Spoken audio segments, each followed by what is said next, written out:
அதிகமா ஹார்மோன் கழிவுகள் ரத்தத்துல உருவாகிறத தடுக்கணும் அப்படின்னு சொன்னாலே நம்ம குடல் ஆரோக்கியம் அப்படிங்கிறது ரொம்ப ரொம்ப முக்கியம் அப்படிங்கிறத பத்தி நீங்க தெரிஞ்சுக்கணும். ஸோ அப்போ இதுக்கு என்ன பண்ணலாம் அப்படின்னு கேட்டிங்கன்னா, ஃபர்ஸ்ட் விஷயம், ஒரு நாளைக்கு நீங்க 3 to 4 லிட்டர்ஸ் தண்ணி கண்டிப்பா குடிக்கணும். அப்பதான் குடல் கழிவு முழுமையா வெளியேறும். அதோட சேர்ந்த ஹார்மோன் கழிவும் வெளியேறதுக்கான வாய்ப்பு இருக்கு. ரெண்டாவது விஷயம், நிறைய உணவுல நார்ச்சத்துள்ள விஷயங்களை பயன்படுத்தணும்.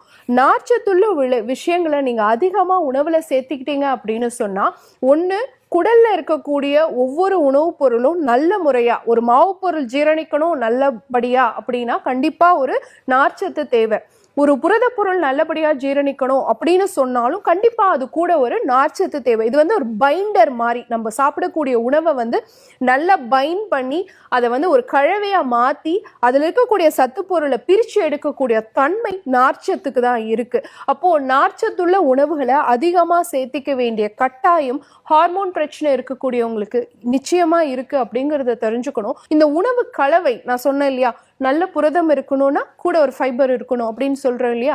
ஸோ அந்த மாதிரியான ஒரு கலவையை நீங்க அடிக்கடி உணவுல சேர்த்திக்க பழகிக்கணும். உதாரணத்துக்கு ஒரு வெண்பூசணியும் பாசிப்பயிரும் கூட்டு சேர்த்து அடிக்கடி சாப்பிட்டீங்க அப்படின்னு சொன்னா ஹார்மோன்ஸும் பேலன்ஸ் ஆகும், குடல் ஆரோக்கியமும் சீராக இருக்கும்.